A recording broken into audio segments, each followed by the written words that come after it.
नमस्कार दोस्तों, incredible India में आप सभी का हार्दिक स्वागत है। आज हम करुण पुराण के अध्याय 5 की शुरुआत करेंगे, पाप चिन्ह का वर्णन।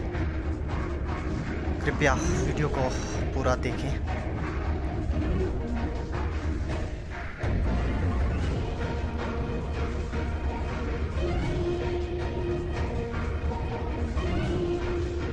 श्री गरुण जी ने कहा, हे प्रभु, जिन जिन पापों के करने से जो जो चिन्ह होते हैं और जिन जिन योनियों में जाते हैं वो सब मुझसे कहिए। श्री भगवान जी ने कहा, नर्क से लौटकर आए हुए पापी लोग जिन पापों से जिन जिन योनियों में जाते हैं और जिस पाप से उन्हें जो चिन्ह रहता है वो सब मैं तुमसे कहता हूँ।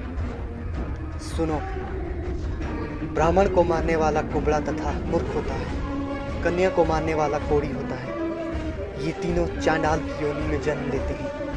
स्त्री को मारने वाला गर्भ को नष्ट करने वाला पुलिंद नाम मलच की जाति में रोगी होकर उत्पन्न होता है। अगम्य स्त्री से गमन करने वाला नपुंसक होता है और गुरु पत्नी में अमन करने वाला दुष्चर्म रोग से पीड़ित होता है।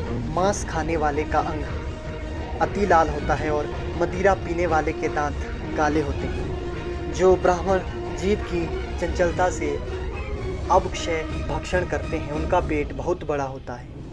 जो दूसरों को ना देखकर स्वादिष्ट वस्तु स्वयं खाता है वो गलगंड रोग से पीड़ित होता है। जो श्राद्ध में अशुद्ध अन्न देता है वो सफ़ेद कुष्ठ से पीड़ित होता है।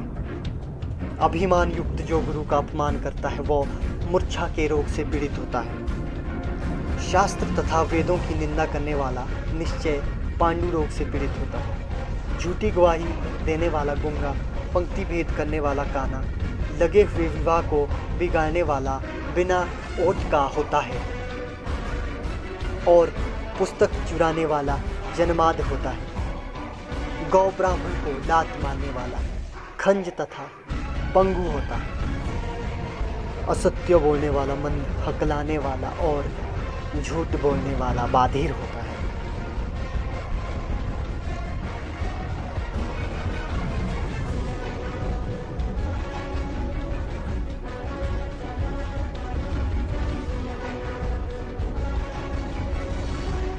विष देने वाला मूर्ख और उन्मत्त होता है। घर में आग लगाने वाला, खलवाट, मांस बेचने वाला, दुरुग और प्राय मांस को खाने वाला रोगी होता है। रत्न चुराने वाला नीच कुल में उत्पन्न होता है। सोना चुराने वाला बुरे नख वाला और धातुओं को चुराने वाला निर्धन होता है। अन्न चुराने वाला मूसा, धान आदि को चुराने वाला टिड्डी, जल को चुराने वाला पपीहा और विष को चुराने वाला बिच्छू होता है। शाक और पत्ते आदि को चुराने वाला मोर होता है। गंध चुराने वाला छछुंदरी, मधु चुराने वाला डांस, मांस चुराने वाला गिद्ध और नमक चुराने वाला चिंटी होता है। पान फूल फल को चुराने वाला भेंडा होता है। हिंसा करने वाला अथवा उसे जीविका करने वाला, तीर्थ करने वाले यात्रियों से धन को लूटने वाला, मृग्या करने वाला कसाई के घर में बकरा होता है। विष पान करने वाला सर्प होता है। सदा उदंड रहने वाला जंगल में हाथी होता है। बलि वैश्य देव करने वाले ब्राह्मण जो नीच का अन्न भोजन करते हैं उन्हें व्याघ्र की योनि मिलती है। जो ब्राह्मण संध्या और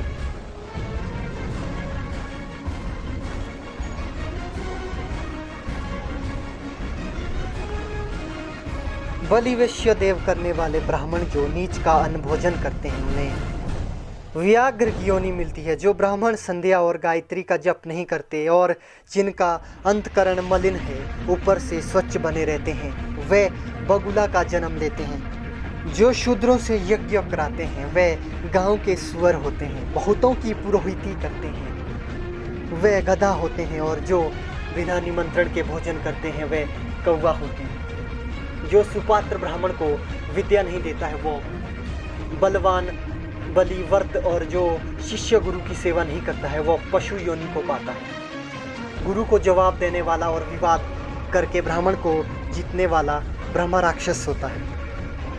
कहकर जो ब्राह्मण को दान नहीं देता वो सियार और जो सज्जनों का सत्कार नहीं करता वो फैतकार की योनि को प्राप्त होता है। मित्र से द्रोह करने वाला पहाड़ी की धोखा देकर खरीदने वाला उल्लू, वर्णाश्रम की निंदा करने वाला कबूतर होता है। आज्ञा भंग करने वाला, स्नेह को भंग करने वाला, द्वेष से स्त्री को चुराने वाला, मोह द्वेषवश स्त्री का परित्याग करने वाला, चिरकाल तक चकवा चकवी होता है, माता पिता गुरु भाई और बहन से बेर करने वाले हजारों जन्म लेते हैं और गर्भ में नष्ट हो जाते हैं। सास को गाली देने वाली, जौंक, नित्य कलह करने वाली और अपने पति को धिक्कारने वाली ढील जुआ होती है। जो स्त्री अपने पति को छोड़कर दूसरे पुरुष से प्रीति करती है वो गो अथवा दो मुंह की सांपिन होती है। अपने गोत्र को भ्रष्ट करने वाले, अपने गोत्र की स्त्री में गमन करने वाले तक रक्षु और शलकी होकर भालू की योनि में उत्पन्न होते हैं। तापस स्त्री से गमन करने वाले पुरुष मरुस्थल में पिशाच की योनि पाता है जो ऋतुमती नहीं हुई है। ऐसी स्त्री से भोग करने वाला वन में अजगर होता है। गुरु की स्त्री से भोग करने वाला विष खोपड़ा, राजा की स्त्री से गमन करने वाला दुष्ट और मित्र की स्त्री से गमन करने वाला सुहर, वृषली, गमन करने वाला बैल और महाकामी तथा लंपट घोड़ा होता है। मृतक के एकादशाह के दिन भोजन करने वाला कुत्ता और देवताओं के बाघों को खाने वाला मुर्गा होता है। जो ब्राह्मण द्रव्य के लोभ से देवताओं का पूजन करता है वो देवलक कहा जाता है और देव कार्य तथा पितृकार्यों में निंदित होता है। महापातकों से युक्त होकर जो प्राणी घोर नरकों का उपभोग करके पाप कर्म के क्षय होने पर इस संसार में पुनः आते हैं, फिर भी वे महापातकी ही होते हैं। ब्रह्मा हत्या करने वाला मनुष्य गधा, ऊंट और भैंस की योनि में उत्पन्न होता है। मदिरा पीने वाला भेड़िया, कुत्ता और सियार की योनि पाता है। सोना चुराने वाला कीड़ा मकोड़ा, पतंगा आदि की योनि पाता है। गुरु पत्नी में गमन करने वाला क्रम से तृण तथा वृक्ष आदि की योनि पाता है। दूसरे की स्त्री का हरण करने वाला, दूसरे की धरोहर को पचाने वाला, देवता ब्राह्मण के धन को हरने वाला, ब्रह्मा राक्षस का धन 7 पीढ़ी तक जला देता है और बलात्कार तथा चोरी से खाया हुआ धन चंद्र तारा पर्यंत जला देता है। लोह और पत्थर के चूरे को तथा विष को तो मनुष्य पचा सकता है, परंतु ब्राह्मण के धन को तीनों लोक में कौन पचाएगा। ब्राह्मण के धन से पुष्ट वाहन और सेना ये सब युद्ध के समय बालू के पुल सदृश बिखर जाते हैं। देवताओं का द्रव्य भोगने, ब्राह्मण का धन हरने और ब्राह्मण का अतिक्रमण करने से कुल अकुल हो जाते हैं, नष्ट भ्रष्ट हो जाते हैं। वेद शास्त्रज्ञों स्वाश्रित ब्राह्मण को छोड़कर दूसरों को दान देने का नाम अतिक्रमण है। वेद शास्त्र से रहित ब्राह्मण को दान देना उनका अतिक्रमण नहीं है, क्योंकि जलती हुई अग्नि को छोड़कर राहक में हवन नहीं किया जाता है। हे गरुण, अतिक्रमण करने में क्रम से नरकों को भोग जन्म का अंधा और दरिद्री होता है। दान देने वाला नहीं होता है, अपितु मांगने वाला होता है। अपनी दी हुई अथवा और की दी हुई पृथ्वी को जो छीन लेते हैं वे 60,000 वर्ष तक विचता के कीड़े होते हैं। जो अपने दिए पदार्थ को स्वयं छीन लेता है वो पापी प्रलय काल पर्यंत नरक में करता है।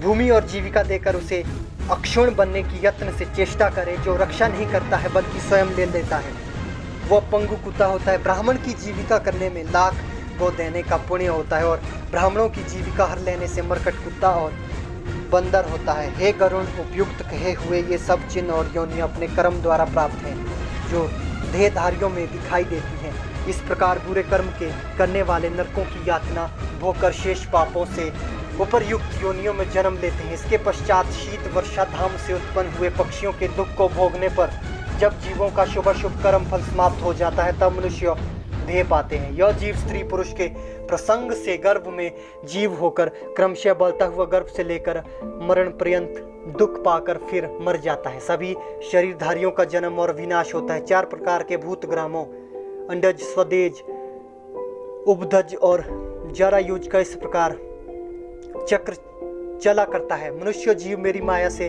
घटी यंत्र के समान भ्रमण करते हैं। कर्म जाल में बंधे हुए जीव कभी मृत्यु लोक और कभी नरक में जाते हैं। अधेय वस्तुओं के दान करने से लोग दरिद्री होते हैं और दरिद्री होने से पाप करते हैं और शाप के प्रभाव से नरक में जाते हैं। किए हुए शुभ अशुभ कर्मों का फल अवश्य भोगना पड़ता है। बिना भोगे लाखों कल्पों तक कर्म फल क्षीण नहीं होता। तो आज की इस वीडियो में इतना ही। वीडियो को अंत तक देखने के लिए आप सभी का बहुत बहुत धन्यवाद। इसी तरह के वीडियो को देखने के लिए कृपया हमारे चैनल के साथ जुड़े रहिए। चैनल को सब्सक्राइब करें, वीडियो को शेयर करना ना भूलें। धन्यवाद।